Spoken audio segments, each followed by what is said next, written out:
8月1日这个日子像悬在全球经济头上的达摩克利斯之剑。最近全球贸易气氛突然紧张起来，所有人都在观望，川普总统挥舞着他的关税大刀，这次又指向了全世界。你可能以为这只是一场普通的贸易谈判，但背后藏着的是各国经济命脉的重新洗牌，特别是大家最关心的台湾在这场全球经济大戏里究竟扮演了什么角色？是幸运的旁观者，还是最核心的筹码？你看，连加拿大、巴西这些老朋友都没能幸免。加拿大一下子从25%跳过35%，巴西更是被提到惊人的50%。巴西民众气得都开始烧川普肖像了。更让人摸不着头脑的是，川普还放话说，那些还没被点名的国家，关税可能会落在15%到20%之间。这一下，所有人的目光都聚焦到一个地方——台湾，还正卡在这把未落下的刀口之下。没人知道台湾这两个字什么时候会从川普嘴里冒出来，更没人知道这会带来多大的影响。川普这一招可不是简单粗暴，他常常是先放话要课100%的关税，接着再降到25%。这样一来，国际媒体反倒觉得25%显得合理甚至温和了。可实际上，这依然是对全球供应链的巨大打击，对台湾、韩国、日本这些科技出口大户来说，更是一种震慑。川普用这种极限施压的谈判心法，把全世界都逼上了谈判桌，让每个国家都不得不拿出更多利益来换取片刻喘息。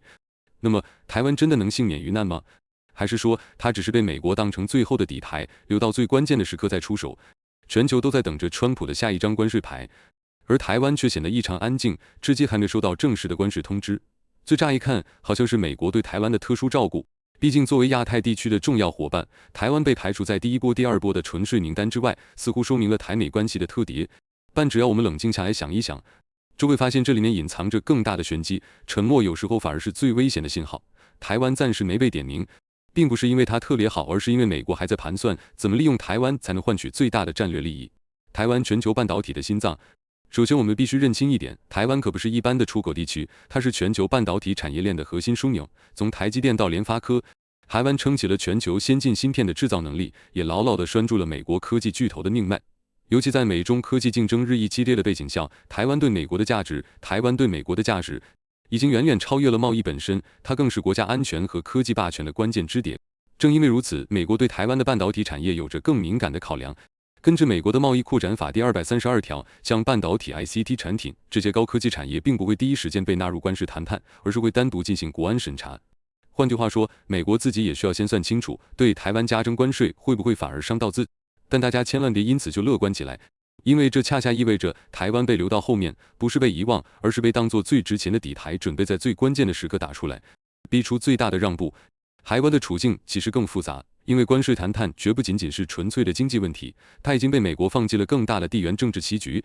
就像最近这几年，美台关系迅速升温，美国不断增加对台湾的军售，台积电也去亚利桑那设厂，这些看起来都是友好的举动，但在川普的逻辑里，越是重要的伙伴，就越能被用来交换更大的利益。就像教授翁立中说的，千万不要天真的以为美国会因为是伙伴就特别照顾，看看日本和韩国就知道了，他们同样是美国的坚定盟友。也一样被川普毫不留情地课征了25%的关税。对台湾，美国很可能想在最后时刻用关税当作杠杆，换取更难啃的骨头，比如开放农产品市场、汽车市场，甚至是进一步开放金融市场，让美国资金更方便地进入台湾。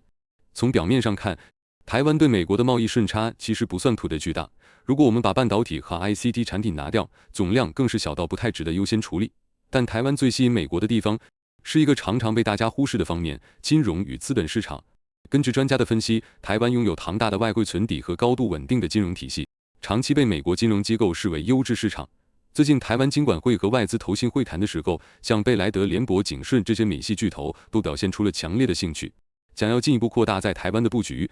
对美国来说，这个是非常有吸引力的谈判筹码。如果台湾希望换取较低的关税，那么就必须让出金融市场准入的更大空间。换句话说，美国很可能不是要台湾在商品贸易上做出多少让步，而是要台湾把金融市场和资本市场向美国敞开大门，让更多美国资金进来获利。台湾真的是最后的底牌吗？很多人可能心存侥幸，觉得既然台湾的体量不大，或许不会被课征很高的关税。但事实是，台湾被留到最后并不代表安全，而是代表它更好用。具体来说，美国可以用对台湾征收20%到25%甚至更高关税的威胁，去逼迫日韩做出更多让步。你想，台湾、日本、韩国这3个地区本来就在高科技产业上互相竞争，如果台湾突然被课以更高的税率，那对日韩来说可就是重大利好。反过来，如果日韩做出了更多妥协，美国也可以给台湾相应的关税优惠，形成一种谈判的平衡，并不是要照顾谁，而是看谁能带来最大的利益。这也解释了为什么台湾迟迟不在名单上，不是被当成好朋友，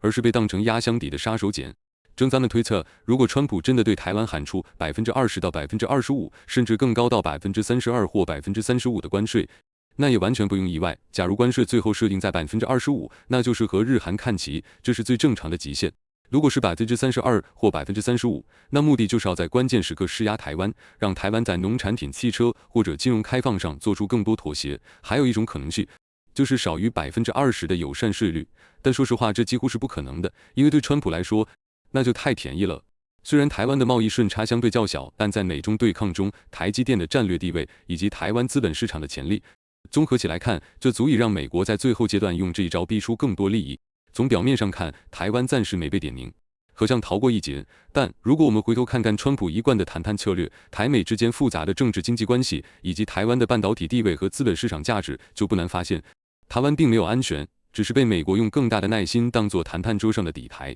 真正的问题是，台湾接下来要让什么、开放什么、换取什么？这场博弈才刚刚开始。有些人或许还在心里暗暗期待，觉得台湾是美国在亚洲最重要的民主伙伴，或许能在川普的全球关税大洗牌里得到一张更友善的门票。但熟悉川普谈判风格的专家们几乎一致提醒，这样的希望太过天真，现实恐怕会更残酷。台湾被豁免仅仅是短暂的战术，而不是永久的特权。该川普团队眼中，关税从来都不是一个固定数字，而是随时可以加码的工具。只要能换到更大的谈判筹码，他们随时都可以翻脸。越南就是一个非常明显的例子，它的教训就是从11%暴涨到20%的暗算。要理解台湾可能面临的处境，最鲜明的案例莫过于不久前的美越关税谈判。原本越南政府和美方谈妥的草案，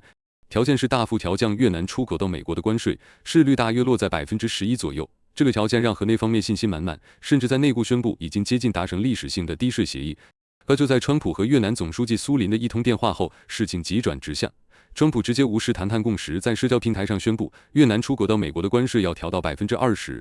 几乎翻了1倍。同时，美国商品将以零关税进入越南市场。更让人不解的是，这项决定甚至没有经过越南谈判代表的同意，也没有正式的文件或签署。河内政府第一时间是震惊、失望和愤怒。多名消息人士都坦言，川普暗算了所有人，让本来已经敲定的条款在最后一刻全盘推翻。这一事件再次证明，在川普眼里，关税不是固定政策，而是随时可以用的威慑武器。谈判初期喊出毁灭性的高税率，然后在国际社会一片恐慌后，宣布一个看起来较低的税率，就好像温和了许多。依旧是高到足以改变产业结构的重税。更重要的是，就算出国谈好了，也未必等于安全。越南原本以为有美国的口头承诺，最终却被临时翻脸，而且对外也很难公开抗议，因为那可能会破坏未来的谈判关系，只能默默吞下结果。这种策略美国不只用过一次，对加拿大原本课征25%，后来突然宣布加码到35%，理由是走私和报复措施。对欧洲汽车关税也曾一度放话要加征到100%，虽然最后没实施，但成功逼欧洲在其他领域做出更多让步。那么这对台湾意味着什么？专家们几乎都倾向认为，台湾的关税最终恐怕只会更高，不会更低。首先，台湾被暂时豁免，只是因为在美国的谈判排序里，科技产业是单独审查，台湾的贸易总量也不算第一优先。其次，美国对台湾有更大的需求，比如开放农产品市场或是金融市场准入。要交换这些高价值的利益，川普团队必须留一个足够吓人的关税数字当做要挟。换句话说，现在越安全，就代表后面谈判桌上的条件会越狠。同盟只是暂时，利益才是永远的朋友。对台湾来说，最该看清的是美国谈判桌上的核心逻辑。在川普心中，没有什么民主盟友或共同价值，这种情怀只有对美国利益有多大帮助。当对手让步更多，关税就可能降低；当对手反抗，关税就加码到让对方痛。看看日本和韩国就知道了，同样是长期盟友，也都被毫不留情地征收了25%的高关税，毫无例外。越南事件更是警钟，就算出国谈好了低关税，最终也可能被临时推翻。台湾要争取较低关税，必须拿出能让美国心动的让步。如果谈判中拿不出筹码，关税区间就很可能落在25%、35%甚至更高。就像一位华府游说人士睡了，川普的谈判策略是先让对手以为可以安心，然后在最后时刻给对方最痛的一击。对台湾来说，这是一场残酷的博弈，安全感只是暂时的，真正的生存之道是看清川普的谈判底牌，并准备好自己的筹码。美国关税对台湾的真正杀伤力，很多人可能觉得台湾体量不算最大，美国对台湾课征关税的影响或许有些，但事实正好相反，关税对台湾的杀伤力比多数人想象的还要深远得多。台湾是美国 ICT 与半导体供应链的关键节点。我们先来看几个简单的数字。台湾是全球最大的半导体制造中心，占全球晶圆代工产能超过60%，其中最先进的制程几乎由台湾独占。对美国而言，台湾不只是一个出口大户，更是战略性技术产品的关键供应方。2024年，台湾对美国的出口总额大约是920亿美元，其中超过60%来自 ICT 与半导体相关产品。换句话说，台湾不只是卖货，更是为全球最重要的科技品牌，像苹果、高通、英伟达、AMD 等等，提供核心零部件。台湾在美中科技竞争中的角色，就像是那颗决定胜负的芯片。如果拿到优惠关税，对台湾是巨大加分。想象一下，如果台湾最后真能和美国谈妥，获得较低的关税，例如低于20%甚至更低，会带来什么影响？首先，对日本、韩国是巨大压力。日韩与台湾竞争同一个市场，比如半导体、显示器、存储芯片等。台湾如果能获得较低关税，将在成本上立刻拉开差距，日韩企业压力陡增。其次，这会巩固台湾的科技优势。台积电、鸿海、联发科等科技巨头的产品出口成本下降，有助于锁定更多国际订单。最重要的是，这会拉动台湾的出口与 GDP。出口是台湾经济最主要的发动机之一。2024年，台湾整体出口占 GDP 比重超过60%。关税下降等于直接降低出口成本，刺激订单与投资，这样的结果还会反映到资本市场，台股可能因此走强，吸引更多资金流入，形成正向循环。反之，若遭遇高关税，杀伤力极大。更现实的是，如果台湾被课征与日韩相同的25%、35%高关税，情况会怎样？一、出口成本骤增。根据台湾经济研究院的估算，仅以对美出口总量来看，25%的关税可能导致每年损失高达100亿到150亿美元，这相当于 GDP 减少0.4到0.6个百分点。二、半导体、电子组装、精密零件受重创，尤其是那些供应美国高科技品牌的企业，价格优势将瞬间消失，订单流失的风险大增。三、投资者信心动摇，外资可能担心台湾被长期视为贸易战目标，撤资或降低投资力度，台股面临资金外流与下跌压力。台湾经济本来就高度依赖出口，特别是对美国的高科技出口，半导体与 ICT 产品占台湾整体出口比重接近40%，对美国出口占台湾总出口约14%到15%，美国是仅次于中国大陆和香港的第二大市场。台积电一家公司的产值就占台湾 GDP 的超过5%，也就是说，哪怕只是在对美贸易里加一个20%到20%到30%的关税，都足以影响台湾经济的整体表现，甚至改变全球供应链的布局。金融市场往往最先反映风险。根据历史经验，如果美国宣布对台湾课征高关税，台股短期内可能下跌3%到6%，市值蒸发数千亿新台币。半导体权重股像台积电、联发科恐怕会首当其冲。外资可能大幅调降目标价或减少持股。更严重的是，这种风险还可能触发外资长期重新评估台湾市场的决定。资本最大不确定性，而关税就是最典型的不确定性来源。关税听起来只是一个数字，但对台湾来说，这不仅是出口成本的变化，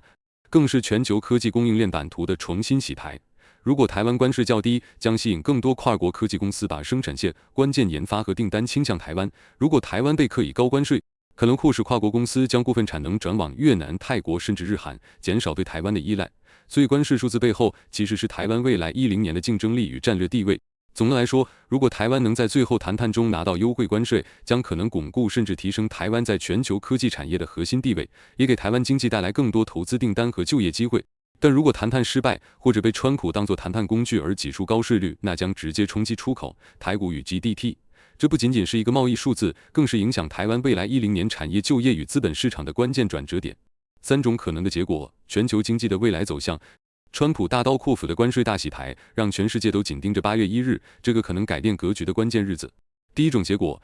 川普证明多数经济学家错了，关税真的带来成长，这或许是川普本人最希望看到的结果。通过大规模课征关税，逼迫贸易伙伴让步，签下更有利于美国的协议，最终让制造业回流，带动就业与 GDP 成长。从表面逻辑看，这并非毫无可能。川普持续威胁高关税，让外资与美国企业被迫将更多产线与订单留在美国境内。关税收入本身成为短期的财政收入来源，可以用于支持基建或特定的补贴。通过谈判，美国可能拿到更优惠的出口准入条件，可得是对越南、台湾、加拿大等关键市场。如果这个剧本成真，川普将成功塑造自己作为打破全球旧秩序、替美国争取最大利益的总统。也可能重塑教科书里的自由贸易共识，写下政治与经济史上的争议新篇章。然而，多数主流经济学家仍然认为，这种乐观结果的概率并不高。全球供应链并非能短期内大规模回流，而关税成本最终还是会转嫁给消费者。第二种结果，川普终究退缩。TACO 现象再次上演。所谓 TACO 是华盛顿圈内对川普谈判风格的调侃，意思是 Trump always kills once， 也就是川普终将退缩。他常常事先开出极限条件，制造巨大的恐慌和不确定性，最后在真正落地前大幅缩手，也搬取对方一些让步，同时向选民和媒体宣称胜利。这种策略过去并非没有成功，对欧洲汽车关税的威胁最终没有完全实施。与墨西哥、加拿大谈判时，也多次在最后一刻降低关税。如果这次川普再次在8月1日之前缩手，不仅可能化解短期冲击，也会让市场瞬间反弹，台股、日韩股市和全球供应链都会立刻回暖。但问题是，太频繁的威胁后又退缩，长期可能削弱美国谈判的可信度。被谈判对象看穿套路后，就不愿意再做出更多让步。正如民主党籍的俄勒冈州参议员怀登批评的那样 ，TACO 谈判策略让川普的威胁越来越没有说服力，也让我们的贸易伙伴不愿再做出让步。第三种结果，关税反噬经济，伤到的是川普的基本盘，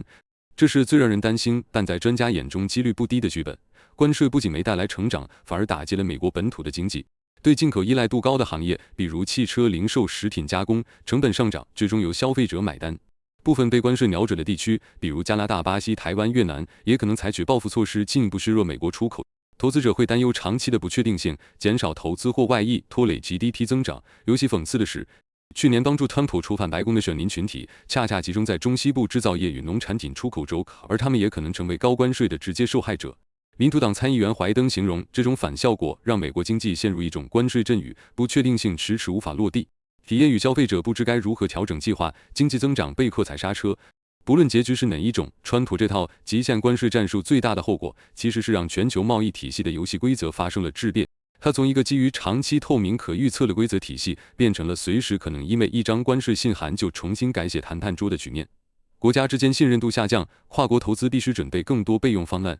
中小企业的生存风险提高，只有少数巨型跨国企业能负担多国生产布局的成本。对台湾来说，无论最终是被课征高关税，还是幸运豁免，最重要的是要看清川普的贸易逻辑里没有永恒的朋友，只有可以交换的利益。成功了，川普会被记入历史，改写贸易学教科书；失败了，可能连带拖累美国与世界经济，让选民反。而对所有被点名或尚未被点名的地区来说，包括台湾，最理智的应对方式就是认清关税只是谈判工具，真正能决定命运的是自己能不能拿出筹码。